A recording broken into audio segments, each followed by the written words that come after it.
What is the business going to be like if you step away? Most of the time, the business is going to be okay. Like, take the time. This is a really unique and special time that's super needed. So take it, but also, like, how can we plan ahead for these things? Hello and welcome back to the Blissful Mompreneur Podcast. I'm your host, Christina Hall, and I am so grateful you are tuning in today. I'm very, very excited for today's guest, Lisa-Maree Blumenfeld. Lisa-Maree is a seasoned HR leader and entrepreneur with over 20 years of experience helping businesses build strong, people-centric workplaces. She is the founder of Retain, an on-demand HR solution for startups and small businesses that need expert human resources support without hiring a full-time team. Before launching Retain, Lisa-Maree served as VP of People at Expa, where she led a centralized HR and recruiting team supporting 20-plus startups.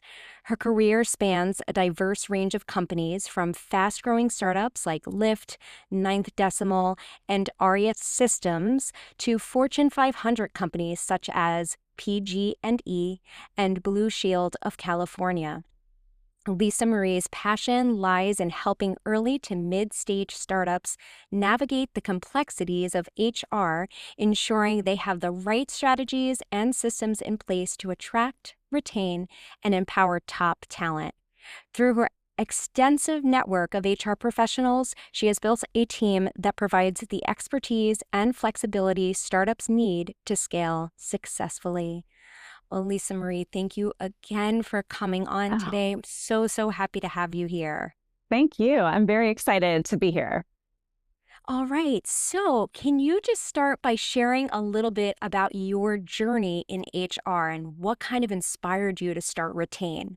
Sure. Yeah, absolutely. I think for me, I a long time ago was recruited to actually be a recruiter, and I didn't really even know. I was right out of college, so wasn't quite sure what that even meant, but was able to go in and find out that I actually loved recruiting. So I did that for a number of years. And I think for me, the piece that I loved was building these relationships with people. The part that was missing was that you were building these relationships, then they were getting a job, and then you were starting all over. So it started to feel pretty transactional to me. And so that's when I learned more about HR. And what I love about that is that you're building these relationships and you're carrying that through the entire life cycle that they're with a company. So they're, all the highs, and there's a lot of high highs and a low lows in working. And so being able to like continue that process with people was really meaningful to me. So was able to get into HR and learn from some great mentors. Got into startups, and that's when I really feel like that's when I loved that time, the startup time. It's kind of like, I don't know if this is the best way to describe it, but it's kind of like hanging out with middle schoolers, just kind of squirrely, and we're not quite sure what we're doing. And some days it's great, and some days it's terrible. And, it's just a really fun time. And we're just building, we're constantly iterating and growing, and it's just exciting to be part of that. And so I think in doing that, I realized for my own happiness or, whatever, if I can do the HR work and I can work with startups and I can work with many of them at one time and provide the service to companies that otherwise wouldn't have access to it, it allows them to grow in a place that's compliant and safe, and they're avoiding some of these pitfalls that can be very expensive for businesses early, so they can just continue to grow and use that headcount for other things. And so it's just been really fulfilling for me to be able to do this for the last decade, I guess. Wow, that's really, really wonderful. And I'm sure you're making such a positive impact on so many people and businesses and whatnot. Oops. Now, you mentioned that one of your focuses is trying to help these startups avoid some of the common pitfalls. What are some of these pitfalls that you typically see? Yeah, I think startups, especially early stage startups, they have the best of intentions. They want to give everything to their employees. And oftentimes it's a founder or like an ops person that's handling HR. And for the most part, there's a lot of things that you can figure out, right? It's not where you have to, not surgery, but there are certain things that even when you have the best of intentions, it's really hard to do well. I would say one that is the most obvious, I think, is staying compliant. That can be very overwhelming, even for those of us that deal with it all day, every day, right? Keeping up with federal law versus state versus local, and figuring out through all of that, you get all this information. How do we make it compliant for a team that's all over the United States, right? And so oftentimes we see founders or leaders do their best on this, and then something will happen. They're not as compliant as they thought. A lawyer might notice that something is not as compliant, take a case, and that's where the majority of their money is going to be spent, is either fighting or settling some of these things that, again, started with the best of intentions. So what we try to do is come in, and they're startups, right? They want to feel like a startup. So we don't want it to ever feel like someone's working in something highly regulated, like a bank or something. But we know enough to be able to come in and say, okay, here's how we're going to tweak some things for things to be more compliant and much more safe. Here's how we're going to communicate it out. And then moving forward, as people are onboarded, they're going to be really clear on what we do and what we don't do and why. And I think being able to do that on the back end helps save time and money for founders. At least that's the goal. Absolutely. Yeah. No, you definitely don't want to find yourself in some of those situations, because that could be extremely costly. Yeah. No. And stressful. I think emotionally, it's really hard for a team when if they felt like they were doing the right thing, didn't mean to not do it correctly, but still have to process through it. I think it can be really emotionally taxing as well. Absolutely. And being a founder is stressful enough as it is, not to have all those added stresses. That's right. So yeah, it's wonderful that you offer that support. Yeah, now, thank you. Our audience is primarily made up of entrepreneurs who are heavily involved in the day-to-day operations of the business. So some of them have a small team, while others are solopreneurs. Mm-hmm. So if they want to begin setting up their business to run without them, so they could take a maternity leave, because that's specifically what we focus on here. Yeah. From an HR perspective, what are the essential systems that they should have in place before their maternity leave? That's a really good question. I think the maternity policy or parental leave in general, they can be very, very complicated. It's very difficult to figure out not only what the policy should be, but the resources that any parent has access to and how they tap into that. The government has not made it easy. For those of us that have done it ourselves, it's just complicated. And this is the world I work and live in. And it's still overwhelming and complicated. So I think really taking the time to really map out what do we want to do for our employees, even if it's just for themselves. What do we want to do? What is realistic financially? Because oftentimes you're offsetting some of these costs. And can that scale? Because anytime you set one of these things, a policy like this, even if you're trying to be super generous, you could be setting a precedent. So you want to make sure that whatever you do now, you're willing to continue to do and have the ability to do moving forward. So those are the conversations that we start to have with people who are thinking that through. And then I think once we get that situated, then it's what is the business going to be like if you step away? Most of the time, the business is going to be okay. Take the time. This is a really unique and special time that's super needed. So take it, but also how can we plan ahead for these things and plan ahead early? I've worked with a number of founders, female founders that are going out on maternity leave for themselves and didn't plan for things that happen within their own pregnancy. That forced them to take time early, and they just weren't ready. So again, best of intentions, but we've had to kind of scramble. So the earlier that we can plan for these things, the better. I think having a right-hand person, someone that you trust, someone that knows enough about your business, that you can step away and truly mentally step away, and know that this person has your best interest and the company's best interest at heart. That could be like the hardest part of this. So that could be an employee, that can be a trusted like advisor, or mentor that's really willing to step in. And then I think the last thing is, depending on what the business does, what are the process or the documented process and tools that you have that's going to automate as much as possible, and kind of keep things moving forward, whether that be payroll systems or there's so many systems out there, but whatever those things are, making sure that those are set up in ways that are going to run pretty well without you being in it every day. Wow, you touched on so many important things. And even, something that I hadn't even considered was that idea that whatever you set up, as far as like a paid maternity leave, situation goes, Yeah.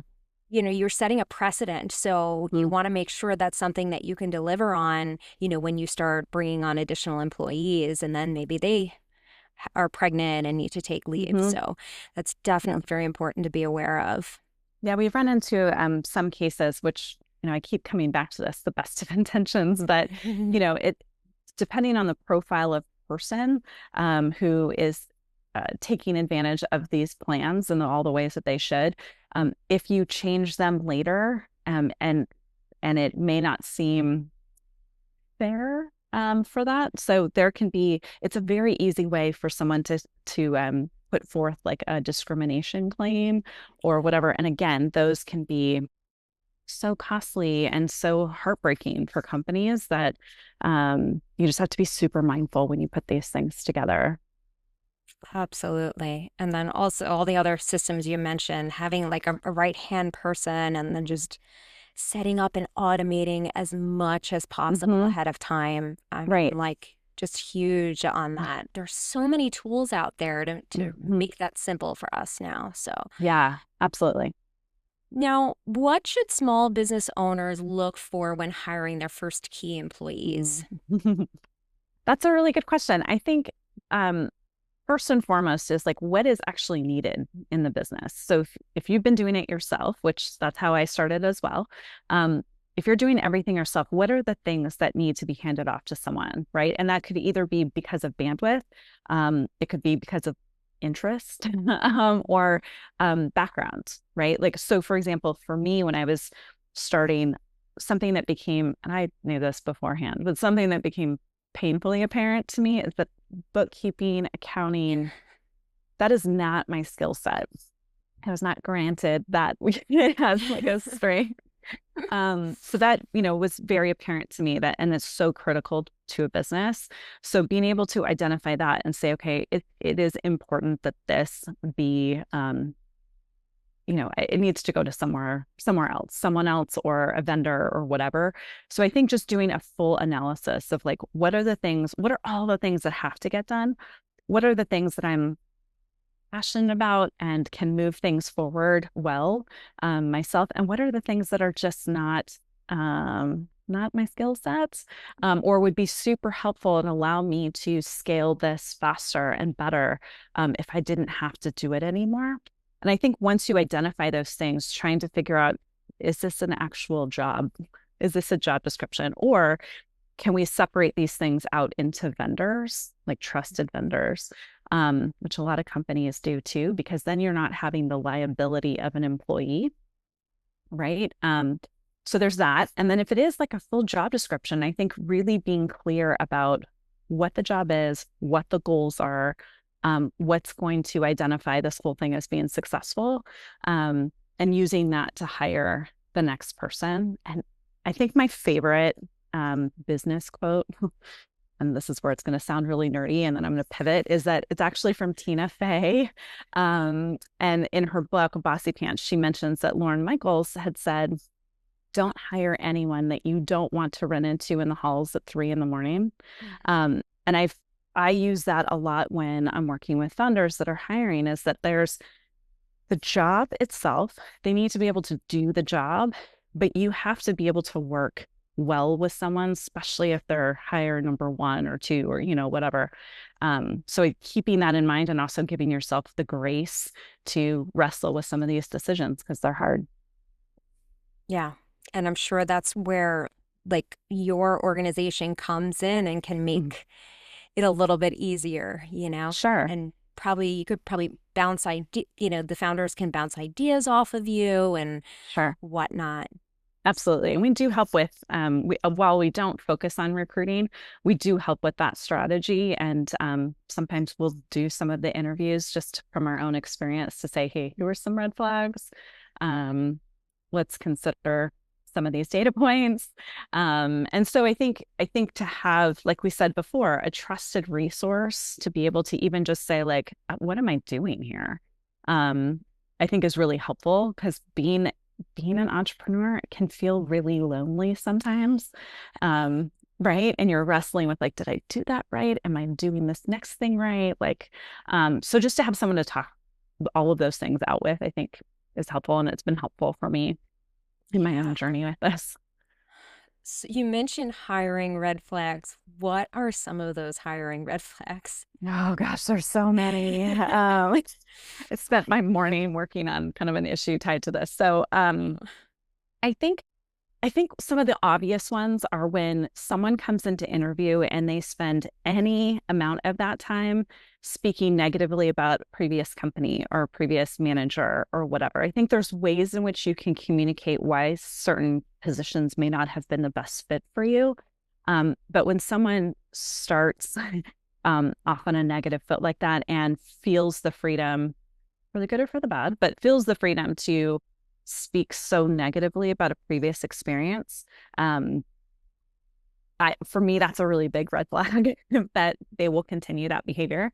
And if something doesn't go well, they may not lean towards problem solving, but instead kind of more of the venting space, which is can be fairly toxic in the workplace, and can just be a huge distraction. So I think that's a big one for me, is like the speaking negatively about that. I also think when people can't directly answer a question, that can be really hard, especially as you're bringing someone in early stage, because you're going to need people to be very direct, answer very quickly, and like fulfill the goal, but also see what else we need to answer and do. And if someone's not able to concisely answer and also like make sure you're hitting the high points in those questions, to me, that's kind of a red flag too. Oh, those are really great. And I definitely have made the first mistake. I remember hiring someone who came in, was complaining a lot about their prior employer and thinking like, oh, well, good, I'm not like that. But then like you said, like you think like, okay, this could still be a good fit. But then once you bring them on, you start to see there's just a lot of negativity. They just kind of complain about a lot of things. Right. Right. And that's So, hard as the founder yeah. because you're constantly trying to address those issues while also not bringing other people into it. So your time is now spent trying to coach this. And sometimes that's hard when you did the interviewing because you're like, they showed me exactly who they were. And yet here we are. And I think we've all done it. We've definitely all had that experience. What strategies can, or even like, it could even be mindset shifts that they need to make in order to make that smooth transition, basically from being the operator to being more of that CEO? That's hard. I think oftentimes because we've started it, and this is in many cases kind of like our baby, right? It's really hard to hand that over because people are just going to do things differently. And it might be better, but it's different and that can be hard. And so I think being able to kind of going back to what we said before of like really identifying the things that you're good at doing and that you want to do and kind of making peace a little bit with here are the things that someone else needs to do and shifting into the mindset of like, I can learn from this person. Like it's a value add for them to be here. And so the hope is that they're going to do things differently and to not take that personally. I think sometimes people, I'm guilty of it too. When someone does things differently, it is kind of this moment of like, well, they didn't think that I was doing it well and they're changing it. And maybe you weren't doing it well. And maybe they do need to change it. And I think just getting to that place of their intentions are good, right? They are here to help move this forward. And so I think just taking a deep breath and pivoting to, I can learn from this person. And I need to get to a place where I trust what they're doing is helping, right? And so I think giving that person some time and space to prove those things out. And with that, giving yourself the grace to be able to take that deep breath and say, okay, I did this on purpose. I freed myself up to do these things. And now how can I scale even just myself? How can I step into this higher level position? And I think the biggest issue with that is the trust. And that just takes time and I think intention. I think just to add to that, I think sometimes it's harder for people who have gone through similar situations prior where they've trusted someone and it hasn't gone well. And so I think that forcing yourself to learn to trust is hard. It's just hard. But until you're able to do that, you're not going to free yourself up to be able to step into that more strategic role. Absolutely. And I always say, I mean, I used to say it before I had kids, my business was my baby, and it was so difficult at first for me to let go. I was like, I brought, someone on, but then I was like looking over their shoulder and trying to micromanage everything. And at some point I realized I'm like, this is not serving anyone. No. But it's hard. It's hard to step away from that. And I think you bring up a good point of like the parenting analogy, because they're so closely related in terms of like references, and that, like with our kids, we're like, okay, you're gonna fall. You're gonna fall. And we just know that like, okay, it's calculated in that if they fall, they're not going to get too hurt, but maybe it's a learning lesson. I think that happens with your employees too, of you need to learn too. And so I've tried to coach you the best I can. If they do this thing that I know is going to happen, will go a certain way that isn't great, I know it's not going to like drastically damage the business, but it's going to be a huge learning lesson for them. And I think that's a role of a leader too, is to allow that to happen. I do rely on my own parenting experience frequently to remind myself that some of these things have to happen. Yeah. No, absolutely. And I know for me personally, I always try to remind myself that there really aren't any mistakes that someone could make that I couldn't step in and fix. That's right. Once I realized that, it was so freeing. And I was like, okay, just let them, that's right, do their thing. And then it'll become obvious if I need to step in and fix something. Right. And that moment of clarity is like such a moment of growth, because it is so hard to get to that place. And I think once you've accepted it and decided to move forward on that strategy, it's huge what that can do for yourself and the business. It's just a high hill to roll the ball up sometimes. Yeah. And I just noticed when that happened for me, the business just became more fun. Like I just enjoyed everything more because I no longer had like just so much weight on my shoulders. Yes. I now had like all this support around me. Yeah. It was really monumental for me. Absolutely. I do love like hearing stories about people when they kind of get to that place and work becomes really fun again, because you know what's going to happen. It's just a matter of like getting there, which can be really hard. Yeah, definitely. What's one HR challenge that even established small businesses struggle with, and how can they overcome it? Oh gosh. I think all the interpersonal workings of bringing new people in, and I am a huge advocate of like any way we can have diverse companies be built. I think anytime you're bringing in all these different ideas and backgrounds, the company is just going to be like so much better for it. And yet sometimes when you're having all these ideas and all of these like sometimes conflicting viewpoints, that conflict, learning to do conflict within a business in a way that's productive and helpful, is hard. But if you're able to get there, if you're able to get to a place where it's like, let's bring all of these viewpoints in and let's challenge each other in a way that's supportive and helpful, with the goal that we're all going to grow together and the business is going to benefit, that's when you start to see these businesses really growing, right? It's getting there that can be really frictiony, but I think that's a challenge that companies face, because oftentimes what we see as founders, they start to hire, especially their first hires, are like their friends, which is fine and great. You might have come up with this idea like over happy hour all together. Awesome. But when you start bringing in people who have conflicting ideas, it can just be really hard. So I think focusing on that, it's a common thing that we're hearing, and we work with companies on.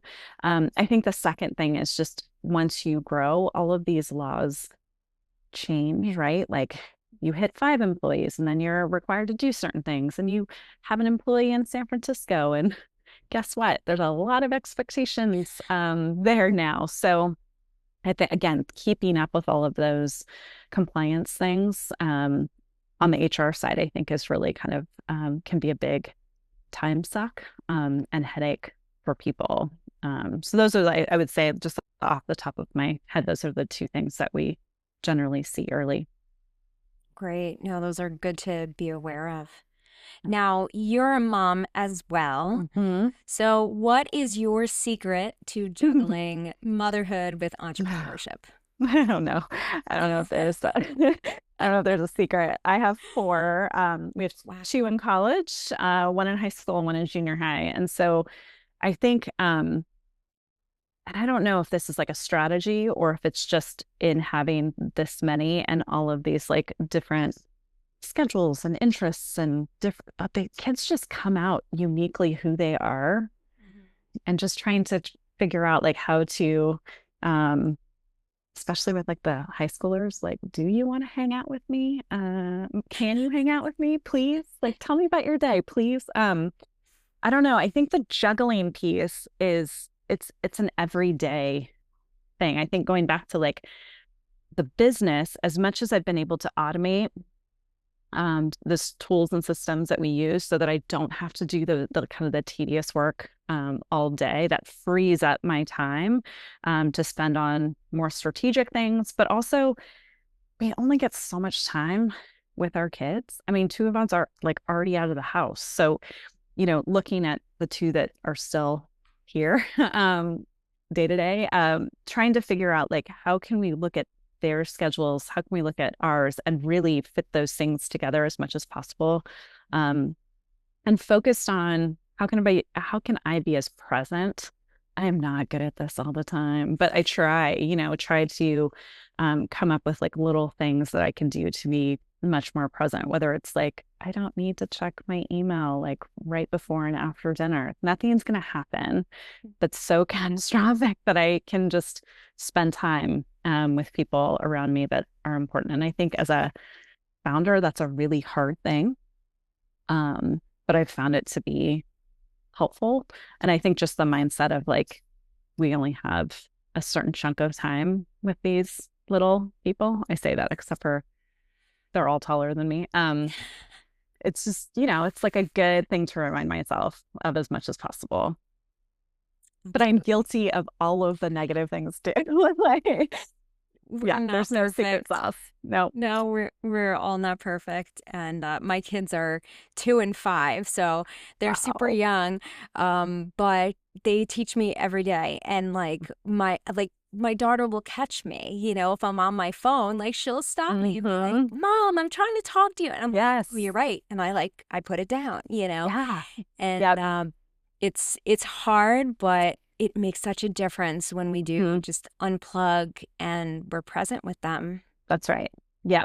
Going to the games. And I think that's as much as having your own business is so hard sometimes. I think being able to have the flexibility to make your own schedule, to be able to go and prioritize the kids' games and stuff has been so great. I don't have to ask anyone for time off to go to volleyball or whatever. I get to just schedule around it. And so I think that's a definite upside of being crazy enough to start your own thing. Yes. Well, Lisa-Maree, thank you so much for coming on. Really appreciate your insights. And you have even opened my eyes to some things that, some of my blind spots and things I need to be more aware of. So I appreciate that. No, this has been really fun. Thanks for having me on. And if anyone has any questions or would like to reach out at any point, I can be found either my website, so it's just www.retainhr.com, or you can email me directly, just lisa@retainhr.com. Would love to chat through any issues that are coming up for your company. Thank you so much for tuning in to the Blissful Mompreneur Podcast. If you enjoyed today's episode, please share it with a fellow mompreneur who might benefit from the advice. And if you haven't already, please subscribe to my channel, click the notification bell, and leave a comment below letting me know your biggest takeaway. It helps me reach more amazing women just like you. Thank you again for being here, and until next time, keep pursuing your bliss.